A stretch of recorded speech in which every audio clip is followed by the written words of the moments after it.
Chapter 2. The Garden of Live Flowers. "I should see the garden far better," said Alice to herself, "if I could get to the top of that hill. And here's a path that leads straight to it. At least, no, it doesn't do that." After going a few yards along the path and turning several sharp corners, "But I suppose it will at last. But how curiously it twists. It's more like a corkscrew than a path. Well, this turn goes up to the hill, I suppose, and no, it doesn't. This goes straight back to the house. Well, then I'll try the other way."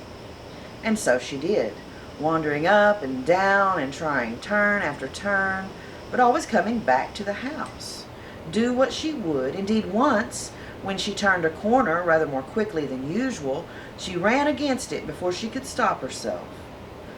"It's no use talking about it," Alice said, looking up the house and pretending it was arguing with her. "I'm not going in again yet. I know I should have to get through the looking glass again, back into the old room, and there'd be an end of all of my adventures."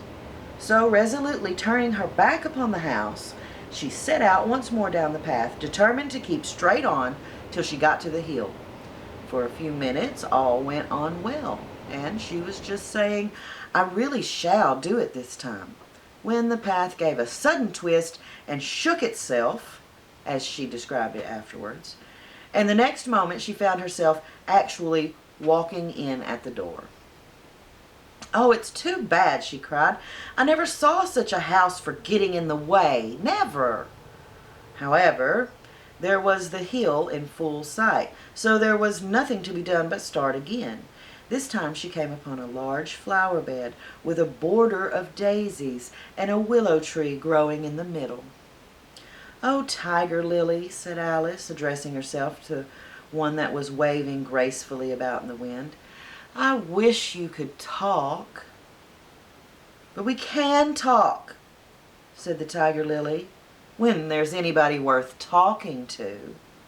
Alice was so astonished that she could not speak for a minute. It quite seemed to take her breath away. At length, as Tiger Lily only went on waving about, she spoke again in a timid voice, almost in a whisper. "And can all the flowers talk?" "As well as you can," said the Tiger Lily, "and a great deal louder."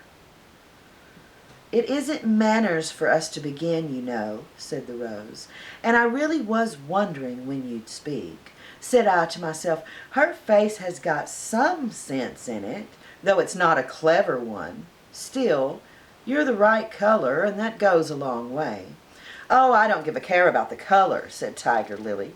"If only her petals curled up a little bit more, then she'd be all right."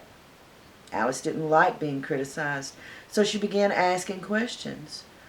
"Aren't you sometimes frightened at being planted out here with nobody to take care of you?"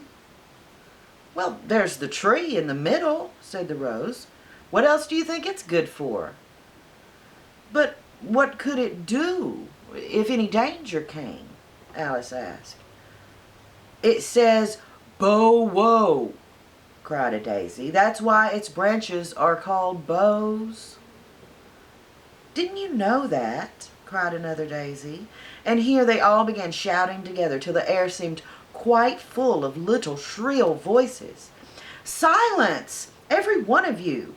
cried the Tiger Lily, waving itself passionately from side to side and trembling with excitement. "They know I can't get at them," it panted, bending its quivering head towards Alice, "or they wouldn't dare to do it." "Never mind," said Alice in a soothing tone, and stooping down to the daisies, who were just beginning again, she whispered, "If you don't hold your tongues, I shall pick you."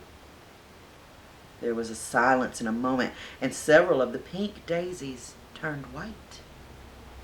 "That's right," said the Tiger Lily. "The daisies are the worst of all. When one speaks, they all begin together, and it's enough to make one wither to hear the way they go on." "How is it you can all talk so nicely?" Alice said, hoping to get into a better temper by a compliment. I've been in many gardens before, but none of the flowers could talk. Put your hand down and feel the ground, said the tiger lily. Then you'll know why. Alice did so. It's very hard, she said, but I don't see what that has to do with it. Well, in most gardens, the tiger lily said, they make beds that are too soft, so the flowers are always asleep.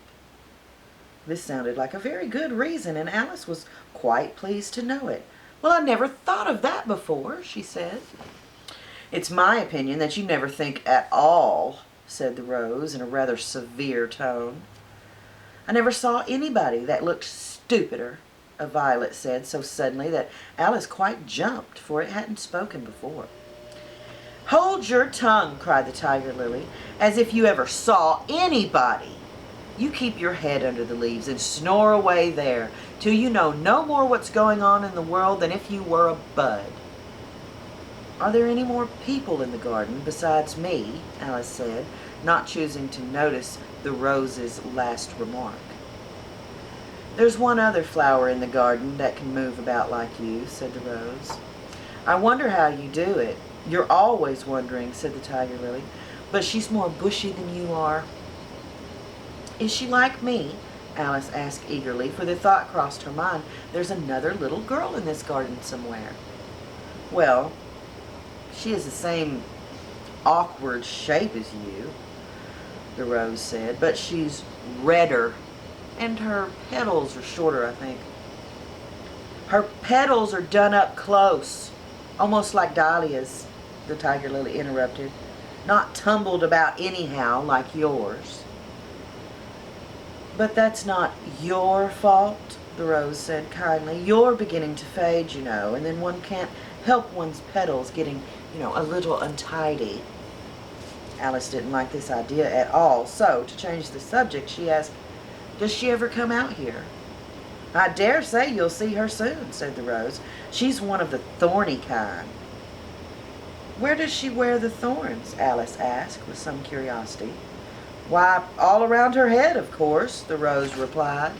I was wondering how you hadn't got some too. I thought it was, like a regular rule. She's coming, cried the larkspur. I hear her footsteps, thump, thump, thump, along the gravel walk. Alice looked round eagerly and found that it was the Red Queen. She's grown a good deal, was her first remark. She had indeed. When Alice first found her in the ashes, she had been only 3 inches high, and here she was, half a head taller than Alice herself. It's the fresh air that does it, said the rose. Wonderfully fine is the air out here. I think I'll go round and meet her, said Alice, for though the flowers were interesting enough, she felt that it would be far grander to have a talk with a real queen. You can't possibly do that, said the rose. I should advise you walk the other way. This sounded nonsense to Alice, so she said nothing but set off at once towards the Red Queen, and to her surprise, she lost sight of her in a moment and found herself walking in at the front door again. A little provoked, she drew back, and after looking everywhere for the Queen, whom she spied out at last a long way out, she thought she would try the plan, this time, of walking in the opposite direction. It succeeded beautifully.